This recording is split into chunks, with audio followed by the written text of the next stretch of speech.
ಫಲವತ್ತಾದ ಕೃಷಿ ಭೂಮಿ ಸ್ವಾಧೀನಕ್ಕೆ ರೈತರ ವಿರೋಧ 33ನೇ ದಿನಕ್ಕೆ ಕಾಲಿಟ್ಟ ಹೋರಾಟ.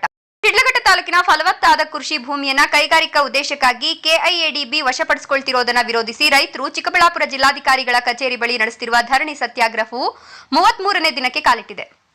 ಈ ಕುರಿತು ಶಿಡ್ಲಘಟ್ಟ ನಗರದ ಪತ್ರಕರ್ತರ ಭವನದಲ್ಲಿ ನಡೆದ ಪತ್ರಿಕಾಗೋಷ್ಠಿಯಲ್ಲಿ ಮಾತನಾಡಿದ ಹೋರಾಟಗಾರ ನಡಿಪಿನಾಯಕನಹಳ್ಳಿ ವೆಂಕಟೇಶ್, ರೈತರ ಹಿತರಕ್ಷಣೆಗಾಗಿ ಹೋರಾಟ ಅನಿವಾರ್ಯವಾಗಿದೆ ಅಂತ ತಿಳಿಸಿದರು. ಕಳೆದ 1 ತಿಂಗಳಿನಿಂದ ನಿರಂತರವಾಗಿ ಹೋರಾಟ ನಡೆಯುತ್ತಿದ್ದರೂ ಜಿಲ್ಲಾ ಉಸ್ತುವಾರಿ ಸಚಿವ ಎಂಸಿ ಸುಧಾಕರ್ ಹಾಗೂ ಸ್ಥಳೀಯ ಶಾಸಕ ಬಿಎನ್ ರವಿಕುಮಾರ್ ಅವರು ಹೋರಾಟದ ಸ್ಥಳಕ್ಕೆ ಭೇಟಿ ನೀಡಿ ರೈತರ ಅಹವಾಲು ಆಲಿಸದೇ ಇರೋದು ವಿಷಾದನೀಯ ಅಂತ ವೆಂಕಟೇಶ್ ಅಸಮಾಧಾನ ವ್ಯಕ್ತಪಡಿಸಿದರು. ಚಿಕ್ಕಬಳ್ಳಾಪುರ ಸಂಸದ ಕೆ ಸುಧಾಕರ್, ಶಿಡ್ಲಘಟ್ಟ ತಾಲೂಕಿನ ಮಾಜಿ ಶಾಸಕ ರಾಜಣ್ಣ ಹಾಗೂ ಇತರ ಸಮಾಜ ಸೇವಕರು ಭೇಟಿ ನೀಡಿ ಬೆಂಬಲ ಸೂಚಿಸಿದ್ರು. ಪ್ರಸ್ತುತ ಅಧಿಕಾರದಲ್ಲಿರೋರು ರೈತರ ನೋವಿಗೆ ಸ್ಪಂದಿಸುತ್ತಿಲ್ಲ ಅಂತ ದೂರಿದ್ರು. ಈ ಹೋರಾಟವು ಯಾವುದೇ ರಾಜಕೀಯ ಪಕ್ಷ, ಜಾತಿ ಅಥವಾ ವೈಯಕ್ತಿಕ ಹಿತಾಸಕ್ತಿಯಿಂದ ಪ್ರೇರಿತವಾಗಿಲ್ಲ. ಇದು ಕೇವಲ ರೈತರ ಭೂಮಿಯನ್ನು ಉಳಿಸಿಕೊಳ್ಳಲು ನಡೆಸಿರುವ ಪವಿತ್ರ ಹೋರಾಟವಾಗಿದೆ. ನಮ್ಮ ಭೂಮಿ ನಮ್ಮ ಹಕ್ಕು ಎಂಬ ಘೋಷಣೆಯೊಂದಿಗೆ ರೈತರು ಸಂಘಟಿತರಾಗಿದ್ದಾರೆ. ಭೂಮಿ ನೀಡಲು ಇಚ್ಛಿಸುವವರಿಂದ ಮಾತ್ರ ಪಡೆದುಕೊಳ್ಳಬೇಕು. ಆದರೆ ಕೃಷಿಯನ್ನೇ ನಂಬಿ ಬದುಕುತ್ತಿರುವ ರೈತರಿಂದ ಬಲವಂತವಾಗಿ ಭೂಮಿ ಕಿತ್ತುಕೊಳ್ಳುವುದು ದ್ರೋಹದ ಕೆಲಸ ಅಂತ ಎಚ್ಚರಿಸಿದ್ರು. ರೈತರ ಒಪ್ಪಿಗೆಯ ಬಗ್ಗೆ ಮಾತನಾಡಿದ ಅವರು, ಜನವರಿ ತಿಂಗಳಲ್ಲಿ ನಡೆದ ಸಭೆಯಲ್ಲಿ ರೈತರು ಉತ್ತರಗಳ ಪ್ರಕಾರ 80% ಹೆಚ್ಚು ರೈತರು ಭೂಮಿ ನೀಡಲು ಸಿದ್ಧರಿಲ್ಲ ಅಂತ ತಿಳಿಸಿದ್ರು. ಜಂಗಮಕೋಟೆ ಜ್ಯೋತಿ ಶಾಲೆಯಲ್ಲಿ ನಡೆದ ಸಭೆಯಲ್ಲಿ 1082 ರೈತರ ಪೈಕಿ 802 ಮಂದಿಗೆ ನೋಟಿಸ್ ನೀಡಲಾಗಿದ್ದು, ಅದರಲ್ಲಿ 437 ರೈತರು ಭೂಮಿ ನೀಡಲು ನಿರಾಕರಿಸಿದ್ದಾರೆ. ನಂತರದ ಹಂತದಲ್ಲಿ 826 ರೈತರು ಭೂ ಸ್ವಾಧೀನದ ವಿರುದ್ಧ ಅಹವಾಲು ಸಲ್ಲಿಸಿರುವುದಾಗಿ ಅಂಕಿಅಂಶಗಳೊಂದಿಗೆ ವಿವರಿಸಿದ್ರು. ಸ್ಥಳೀಯ ಶಾಸಕರು ರೈತ ಪರ ಪರಂಪರೆಯಿಂದ ಬಂದವರಾಗಿದ್ದು, ಮಾಜಿ ಪ್ರಧಾನಿ ಎಚ್ ಡಿ ದೇವೇಗೌಡ ಹಾಗೂ ಮಾಜಿ ಮುಖ್ಯಮಂತ್ರಿ ಕುಮಾರಸ್ವಾಮಿ ಅವರು ಸದಾ ರೈತರ ಪರವಾಗಿ ನಿಂತವರು. ಅಂತಹ ಪರಂಪರೆಯಿಂದ ಬಂದ ಶಾಸಕರು ಕೂಡಲೇ ಹೋರಾಟದ ಸ್ಥಳಕ್ಕಾಗಮಿಸಿ ಫಲವತ್ತಾದ ಕೃಷಿ ಭೂಮಿಯನ್ನು ಉಳಿಸಲು ಸರ್ಕಾರದ ಮೇಲೆ ಒತ್ತಡ ಹೇರಬೇಕು ಅಂತ ವೆಂಕಟೇಶ್ ಮನವಿ ಮಾಡಿದ್ರು. ನಮ್ಮ ಬದುಕಿನ ಉಳಿವಿಗಾಗಿ ಹಾಗೂ ಮುಂದಿನ ಪೀಳಿಗೆಗಾಗಿ ಕೃಷಿ ಸಂಸ್ಕೃತಿಯನ್ನು ಉಳಿಸಲು ನಾವು ಹಗಲಿರುಳು ಹೋರಾಟ ಮಾಡುತ್ತಿದ್ದೇವೆ. ಸರ್ಕಾರ ಯಾವುದೇ ಕಾರಣಕ್ಕೂ ಬಲವಂತದ ಭೂಸ್ವಾಧೀನ ಪ್ರಕ್ರಿಯೆಗೆ ಕೈ ಹಾಕಬಾರದು. ಈ ಭಾಗದಲ್ಲಿ ಕೈಗಾರಿಕೆಗಳು ಬರಬೇಕೆಂಬ ಆಶಯಕ್ಕೆ ನಮ್ಮ ವಿರೋಧ ಇಲ್ಲ. ಆದರೆ ಕೃಷಿ ಯೋಗ್ಯವಲ್ಲದ ಭೂಮಿಯನ್ನು ಗುರುತಿಸಿ ಅಲ್ಲಿ ಕೈಗಾರಿಕೆಗಳನ್ನು ಸ್ಥಾಪಿಸಬೇಕು. ಜಿಲ್ಲಾಧಿಕಾರಿಗಳು ಹಾಗೂ ಶಾಸಕರಿಗೆ ತಾಲೂಕಿನಲ್ಲಿರುವ ಸರ್ಕಾರಿ ಗೋಮಾಳ ಮತ್ತು ಕೃಷಿಯೇತರ ಜಮೀನುಗಳ ಮಾಹಿತಿ ಇದೆ. ಅಂತಹ ಜಾಗಗಳನ್ನು ಬಳಸಿಕೊಳ್ಳಬೇಕು ಅಂತ ಸಲಹೆ ಕೊಟ್ಟರು. ಸರ್ಕಾರವು ಭೂ ಸಕ್ರಮ ಯೋಜನೆಯಡಿ ನಮೂನೆ 50, 53 ಮತ್ತು 57 ರಡಿ ಅರ್ಜಿಗಳನ್ನು ಸ್ವೀಕರಿಸಿದೆ. ದಶಕಗಳಿಂದ ಭೂಮಿಯಲ್ಲಿ ಕೃಷಿ ಮಾಡುತ್ತಿರುವ ನೂರಾರು ರೈತರು ಹಕ್ಕುಪತ್ರದ ನಿರೀಕ್ಷೆಯಲ್ಲಿದ್ದಾರೆ. ಈಗ ಅದೇ ಭೂಮಿಯನ್ನು ಸ್ವಾಧೀನಪಡಿಸಿಕೊಳ್ಳುವುದು ರೈತರಿಗೆ ಮಾಡುವ ದ್ರೋಹ ಅಂತ ಕಿಡಿಕಾರಿದ್ರು. ರಿಯಲ್ ಎಸ್ಟೇಟ್ ಕುರಿತು ಹರಡುತ್ತಿರುವ ಅಪಪ್ರಚಾರವನ್ನು ತಳ್ಳಿಹಾಕಿದ ಅವರು, ನಮ್ಮ ಭೂಮಿಯನ್ನು ರಿಯಲ್ ಎಸ್ಟೇಟ್ನವರು ಮಾರಾಟ ಮಾಡಿಸುತ್ತಿದ್ದಾರೆ ಎಂಬುದು ಸುಳ್ಳು. ರೈತರು ಅನಿವಾರ್ಯವಾಗಿ ಜಮೀನು ಮಾರಾಟ ಮಾಡಿರಬಹುದು. ಆದರೆ ಸರ್ಕಾರ ಈ ಭಾಗವನ್ನ ಶಾಶ್ವತ ಹಸಿರು ವಲಯ ಅಂತ ಘೋಷಿಸಿದ್ರೆ ನಾವು ಜಮೀನು ಮಾರಾಟ ಮಾಡೋದಿಲ್ಲ. ಕೃಷಿಯನ್ನೇ ನಂಬಿ ಬದುಕ್ತೇವೆ ಅಂತ ಹೇಳಿದ್ರು. ಹೋರಾಟ ಶಾಂತಿಯುತವಾಗಿದ್ದು, ಜನಪ್ರತಿನಿಧಿಗಳು ತಕ್ಷಣ ಸ್ಥಳಕ್ಕೆ ಭೇಟಿ ನೀಡಿ ರೈತರ ಅಹವಾಲು ಆಲಿಸಿ ಭೂಮಿಯನ್ನ ಉಳಿಸಿಕೊಡುವ ಪ್ರಾಮಾಣಿಕ ಪ್ರಯತ್ನ ಮಾಡಬೇಕು ಅಂತ ವೆಂಕಟೇಶ್ ಆಗ್ರಹಿಸಿದ್ರು. ಈ ಸಂದರ್ಭದಲ್ಲಿ ಹಿರೇಬಲ ಕೃಷ್ಣಪ್ಪ, ನರಸಿಂಹಮೂರ್ತಿ, ಅಶ್ವಥ್ ನಾರಾಯಣಗೌಡ, ನಡಿಪಿನಾಯಕನಹಳ್ಳಿ ಹೊಂಬೇಗೌಡ, ನಡಿಪಿನಾಯಕನಹಳ್ಳಿ ಅಜಿತ್, ದೇವರಾಜ್, ಮೋಹನ್, ಬಸವಪಟ್ಟಣ ವೆಂಕಟೇಶ್, ರಾಜಣ್ಣ, ಶಿವಶಂಕರ್ ಸೇರಿದಂತೆ ಜಂಗಮಕೋಟೆ ಕೆಐಎಡಿಬಿ ಭೂ ಸ್ವಾಧೀನ ವಿರೋಧಿ ರೈತರು ಹಾಜರಿದ್ದರು. ವರದಿ ನಂದಿರಾಜೇಶ್, ಶಿಡ್ಲಘಟ್ಟ. ಮುಂದುವರಿಸ್ತಾ ಇದ್ದೀವಿ. ಇವತ್ತಿಗೆ 33ನೇ ದಿನದ ಹೋರಾಟ ನಡೀತಾ ಇದೆ. ಆದ್ರೆ ಇವತ್ತಿಗೂ ನಮ್ಮ ಜನಪ್ರತಿನಿಧಿ, ಸನ್ಮಾನ್ಯ ಉಸ್ತುವಾರಿ ಸಚಿವರಾಗಿರ್ಬೋದು, ಸನ್ಮಾನ್ಯ ಶಾಸಕರಾಗಿರ್ಬೋದು, ನಮ್ಮ ಹೋರಾಟದ ಮನವಿಯನ್ನ ಆಲಿಸಲಿಕ್ಕೆ, ನಮ್ಮೊಂದಿಗೆ ಚರ್ಚೆ ಮಾಡ್ಲಿಕ್ಕೆ, ನಮ್ಮ ಹೋರಾಟದ ಸ್ಥಳಕ್ಕೆ ಬಂದು ನಮ್ಮ ಅಹವಾಲನ್ನ ಇದುವರೆಗೂ ಸ್ವೀಕರಿಸಿದ್ದೀವಿ. ಹಾಗಾಗಿ ನಾವು ಈ ಪತ್ರಿಕಾಗೋಷ್ಠಿ ಮೂಲಕ ಏನ್ 33ನೇ ದಿನ ಹೋರಾಟ ನಡೀತಾ ಇದೆ, ಮುಂದಿನ ದಿನಗಳಲ್ಲಿ ತಾವು ಉಸ್ತುವಾರಿ ಸಚಿವರು, ಶಾಸಕರು, ಆಮೇಲೆ ಈ ಕ್ಷೇತ್ರದ ಸಮಾಜ ಸೇವಕರು ಅನ್ಸ್ಕೊಂಡಿರ್ತಕ್ಕಂಥ ರಾಜೀವ್ ಗೌಡ್ರು ಇರ್ಬೋದು, ಪುಟ್ಟಾಂಜಿನಪ್ಪನವ್ರು ಇರ್ಬೋದು, ಆಮೇಲೆ ರಾಮಚಂದ್ರ ಗೌಡರು ಈಗಾಗಲೇ ನಮ್ಮಲ್ಲಿ ಬಂದು ಚರ್ಚೆ ಎಲ್ಲ ಮಾಡಿ ಸರ್ಕಾರಕ್ಕೆ ಮುಗಿಸ್ತೀವಿ ಅಂತ ಹೇಳಿದ್ದಾರೆ. ಮಾಜಿ ಶಾಸಕರು ರಾಜಣ್ಣವರು ಬಂದಿದ್ದಾರೆ.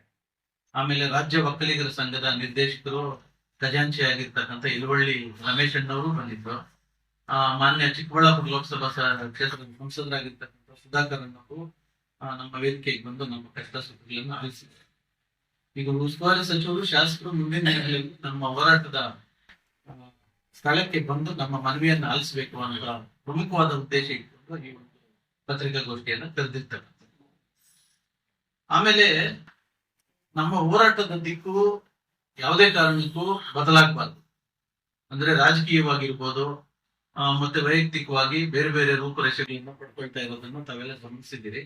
ಆದ್ರೆ ಒಂದು ಸ್ಪಷ್ಟತೆಯಿಂದ ಹೇಳ್ತೀವಿ ನಾವು, ನಮ್ಮ ಹೋರಾಟ ರಾಜಕೀಯ ರಹಿತವಾದದ್ದು, ಪಕ್ಷಾತೀತವಾದದ್ದು, ಆಮೇಲೆ ಜಾತ್ಯತೀತವಾದ ಹೋರಾಟ. ನಮ್ದೇನಿದ್ರು ಯಾರ ವಿರುದ್ಧನೂ ಅಲ್ಲ. ಯಾವ ವ್ಯಕ್ತಿಯ ವಿರುದ್ಧನೂ ಅಲ್ಲ, ಸರ್ಕಾರವನ್ನ ಆಗ್ರಹ ಮಾಡ್ತಾ ಇರ್ತಕ್ಕಂಥದ್ದು.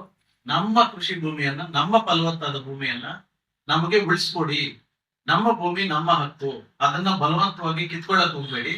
ದಯವಿಟ್ಟು ನಮ್ಮ ಭೂಮಿಯನ್ನು ಉಳಿಸ್ಕೊಡಿ ಅಂತಕ್ಕಂಥ ಒಂದು ಪ್ರಮುಖವಾದ ಗುರಿಯನ್ನು ಇಟ್ಕೊಂಡು ನಾವು ಹೋರಾಟ ಮಾಡ್ತಾ ಇರ್ತಕ್ಕಂಥದ್ದು. ನಮ್ಮ ವೇದಿಕೆಗಳಿಗೆ ಬಂದಾಗ ಬೇರೆ ಬೇರೆ ಅವರು ವೇದಿಕೆಗಳಿಗೆ ಬಂದಾಗ ನಮ್ಮ ಭೂಮಿಯನ್ನು ಉಳಿಸ್ಕೊಡ್ಲಿಕ್ಕೆ ಏನ್ ಮಾತನಾಡ್ತಾರೆ ಅದಕ್ಕೆಲ್ಲ ನಮ್ಮ ಸಹಮತ ಇರ್ತದೆ. ರಾಜಕೀಯ ಹೇಳಿಕೆಗಳಿಗೂ ನಮ್ಗೆ ಯಾವುದೇ ಸಂಬಂಧ ಇಲ್ಲ. ಇದು ಯಾವುದೇ ಕಾರಣಕ್ಕೂ ರಾಜಕೀಯ ಪ್ರೇರಿತ ಹೋರಾಟ ಅಲ್ಲ, ನಮ್ಮ ಹಕ್ಕುಗಳಿಗಾಗಿ ಹೋರಾಟ ಮಾಡ್ತಾ ಇರ್ತಕ್ಕಂಥದ್ದು. ಆಮೇಲೆ ಅಂಕಿ ಅಂಶಗಳು ಹೇಳ್ತಾ ಇದೆ. ಅಂಕಿ ಅಂಶಗಳು ಏನ್ ಹೇಳ್ತಾ ಇದೆ, 80% 90% ರೈತರು ಭೂಮಿಯನ್ನ ಕೊಡೋದಿಲ್ಲ ಅಂತ ಹೇಳ್ತಾ ಇದೆ ಅಂಕಿ ಅಂಶ. ಇನ್ನ 10-15% ನಾವು ಕೊಡ್ತೀವಿ ಅಂತಕ್ಕಂಥ ಅಂಕಿ ಅಂಶಗಳು ಲಭ್ಯ ಇದೆ ನಮ್ಮ ಹತ್ರ. ಈಗ ಸನ್ಮಾನ್ಯ ಉಸ್ತುವಾರಿ ಸಚಿವರು, ಸನ್ಮಾನ್ಯ ಶಾಸಕರು, ಸನ್ಮಾನ್ಯ DC ಸಾಹೇಬರು, AC ಸಾಹೇಬರು, ತಾಲೂಕು ದಂಡಾಧಿಕಾರಿಗಳು, ಆಮೇಲೆ KIDB ಅಧಿಕಾರಿಗಳು ಜಂಗಮಕೋಟೆಯಲ್ಲಿ ಜ್ಯೋತಿ ಸ್ಕೂಲ್ ನಲ್ಲಿ ಒಂದು ಜನಾಭಿಪ್ರಾಯ ಸಭೆ ನಡೆಸ್ತಾರೆ. ಅಲ್ಲಿ 1082 ರೈತರ ಪೈಕಿ 802 ಅರ್ಜಿ ರೈತರಿಗೆ ನೋಟಿಸ್ ಕೊಟ್ಟಿರ್ತಾರೆ. 802ರಲ್ಲಿ 437 ಜನ ನಾವು ಭೂಮಿ ಕೊಡೋದಿಲ್ಲ ಅಂತ ಹೇಳ್ತಾರೆ. 365 ಜನ ನಾವು ಕೊಡ್ತೀವಿ ಅಂತ ಹೇಳ್ತಾರೆ. ಇನ್ನು 250 ಚಿಲ್ಲರೆ ಜನ ರೈತರು ಹಾಜರಾಗ್ತಾರೆ. ಆಮೇಲೆ ಮುಂದಿನ ಹಂತ KIDB ಕಚೇರಿಗೆ ಕರೀತಾರೆ. ನಮ್ಗೆ ನೋಟಿಸ್ ಕೊಟ್ಟು 1082 ರೈತರಿಗೆ ಅರ್ಜಿ ಕೊಟ್ಟು ನೋಟಿಸ್ ಕೊಟ್ಟು KIDB ಕಚೇರಿಗೆ ಕರೆದಾಗ ಅಲ್ಲಿ 826 ರೈತರು ನಾವು ಭೂಮಿ ಕೊಡೋದಿಲ್ಲ ಅಂತ ಹೇಳಿದ್ದಾರೆ. 144 ರೈತರು ನಾವು ಭೂಮಿ ಕೊಡ್ತೀವಿ ಅಂತ ಹೇಳಿದ್ರು. ಇನ್ನು 150 ಜನ ರೈತರು, ಸುಮಾರು 150 ಜನ ರೈತರು ಆಬ್ಸೆಂಟ್ ಆಗಿದ್ದಾರೆ. ಅಲ್ಲಿಗೆ ಅಂಕಿ ಅಂಶಗಳು ಸ್ಪಷ್ಟವಾಗಿ ಹೇಳ್ತಾ ಇದೆ, ಭೂ ಸ್ವಾಧೀನದ ವಿರುದ್ಧ ಇದ್ದೀವಿ ರೈತರೆಲ್ಲ ಅಂತ. ಆಮೇಲೆ ಮುಂದೆ ಹೋಗಿ ಇವತ್ತು 2 ಹೋರಾಟ ನಡೀತಾ ಇದೆ ತಮಗ್ ಗೊತ್ತಿದ್ದಂಗೆ. ಒಂದು ಭೂ ಸ್ವಾಧೀನದ ವಿರುದ್ಧ, ಇನ್ನೊಂದು ಭೂ ಸ್ವಾಧೀನದ ಪರವಾಗಿ. ನಾವು ಜನಪ್ರತಿನಿಧಿಗಳು KIDB ಅಧಿಕಾರಿಗಳಲ್ಲಿ ಮನವಿ ಮಾಡೋದೇನಂತ, ಕೊಡೋದು ತಗೊಳ್ಳಿ. ಈಗ ಕೈಗಾರಿಕೆ ಬೇಕು, ನಾವು ಭೂಮಿ ಕೊಡ್ತೀವಿ ಅನ್ನೋದು ತಗೊಳ್ಳಿ, ನಮ್ದೇನು ಅಭ್ಯಂತರ ಇಲ್ಲ. ನಾವು ಕೊಡಲ್ಲ ಅಂತ ಹೇಳ್ತಾ ಇರ್ತಕ್ಕಂಥ ರೈತರು ಬಲವಂತದಿಂದ ಕಿತ್ಕೊಳ್ತಕ್ಕಂಥದ್ದು ಇದು ಅನ್ಯಾಯ. ಸರ್ಕಾರ ರೈತರಿಗೆ ಮಾಡ್ತಾ ಇರ್ತಕ್ಕಂಥ ದ್ರೋಹ ಅಂತ ತಮ್ಮ ಮೂಲಕ ಹೇಳಲಿಕ್ಕೆ ಬಯಸ್ತಾ ಇದ್ರು. ಆಮೇಲೆ ಈಗ ನಮ್ಮ ಶಾಸಕರು ಬಹಳ ತಾಲೂಕಿನ ಅಭಿವೃದ್ಧಿ ಕಡೆ ಹೆಚ್ಚಿನ ಒತ್ತನ್ನು ಕೊಟ್ಟು ಕಾರ್ಯಕ್ರಮಗಳನ್ನ ರೂಪಿಸ್ತಾ, ಯೋಜನೆಗಳನ್ನ ರೂಪಿಸಿ ಅನುಷ್ಠಾನಕ್ಕೆ ತರ್ತಾ ಇದ್ದಾರೆ. ಸನ್ಮಾನ್ಯ ಈ ದೇಶದ ಮಾಜಿ ಪ್ರಧಾನಿಗಳಾದ HD ದೇವೇಗೌಡ ಅಪ್ಪಾಜಿಯವರು, ಆಮೇಲೆ ಸನ್ಮಾನ್ಯ ಈ ರಾಜ್ಯದ ಮಾಜಿ ಮುಖ್ಯಮಂತ್ರಿಗಳಾಗಿದ್ದ ಕುಮಾರಣ್ಣವರು, ಅವರ ಕುಟುಂಬ HD ರೇವಣ್ಣ ಅವರಿರ್ಬೋದು, ಅವರೆಲ್ಲ ಕೂಡ JDS ಪಕ್ಷ ಸ್ಥಾಪನೆ ಆಗಿದ್ದೇ ರೈತರ ಪಕ್ಷವಾಗಿ, ಮಣ್ಣಿನ ಸಂರಕ್ಷಣೆಗಾಗಿ, ನಾಡು ನುಡಿ ಜಲ ಸಂರಕ್ಷಣೆಗಾಗಿ JDS ಪಕ್ಷ ಉಟ್ಕೊಂಡ್ರು. ಸನ್ಮಾನ್ಯ ದೇವೇಗೌಡರು, ಕುಮಾರಣ್ಣವರು ಇವತ್ತಿಗೂ ಕೂಡ ಅದೇ ನಿಲುವಿನಲ್ಲಿ ಇದ್ದಾರೆ.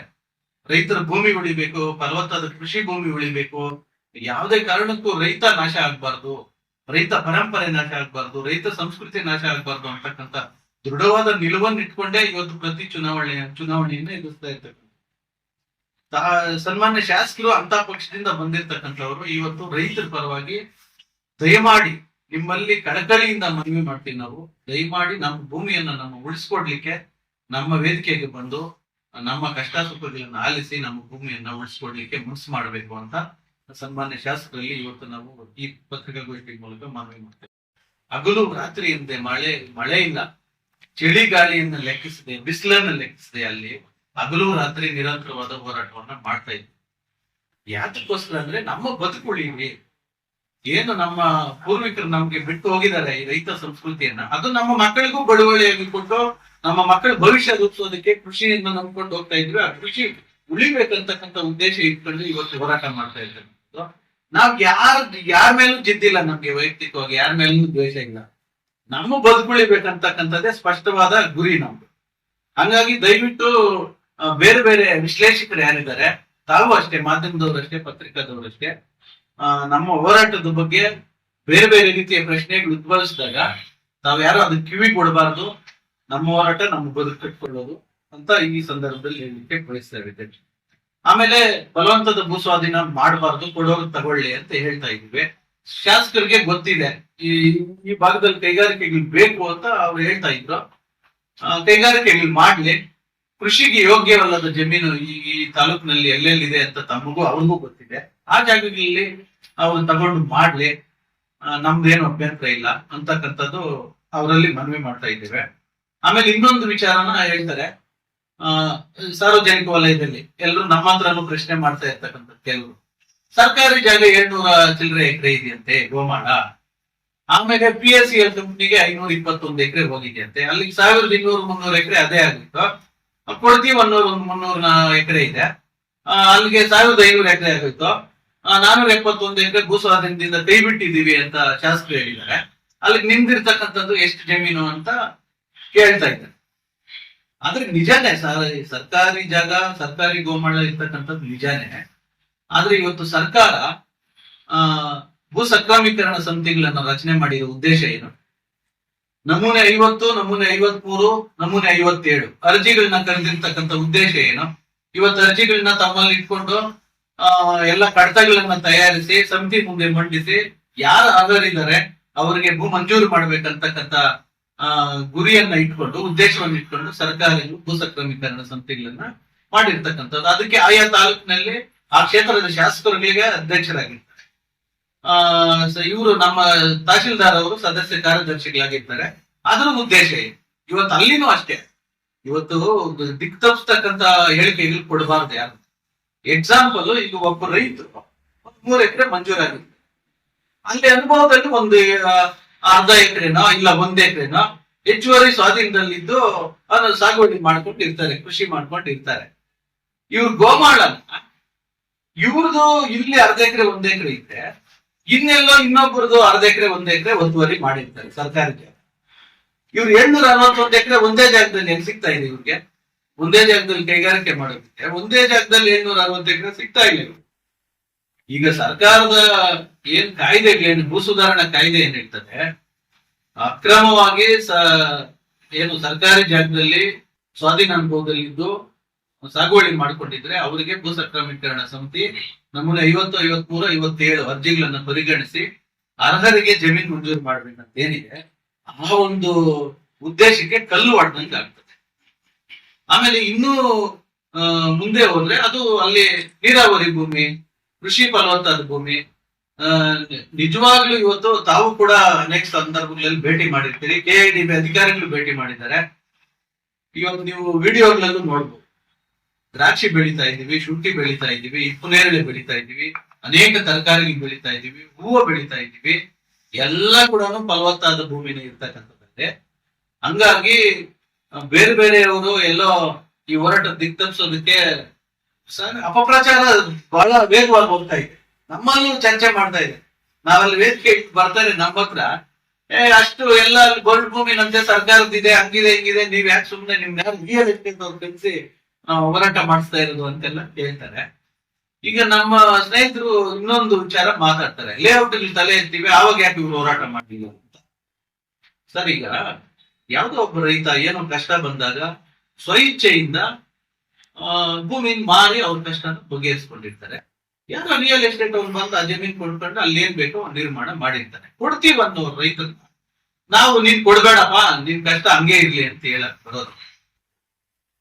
ಆಮೇಲೆ ಅಲ್ಲಿ ಯಾವ್ದೋ ಖಾಸಗಿ ವ್ಯಕ್ತಿನೂ ಕೈಗಾರಿಕೆನೋ ಆಮೇಲೆ ಪರಿಸರಕ್ಕೆ ಹಾನಿ ಆಗಿರ್ತಕ್ಕಂತ ಯೋಜನೆಗಳನ್ನು ಮಾಡಕ್ ಹೋಗಿದ್ರೆ ನಾವು ಅದನ್ನು ಖಂಡಿತವಾಗಿ ವಿರೋಧ ಮಾಡ್ತಾ ಇದ್ವಿ.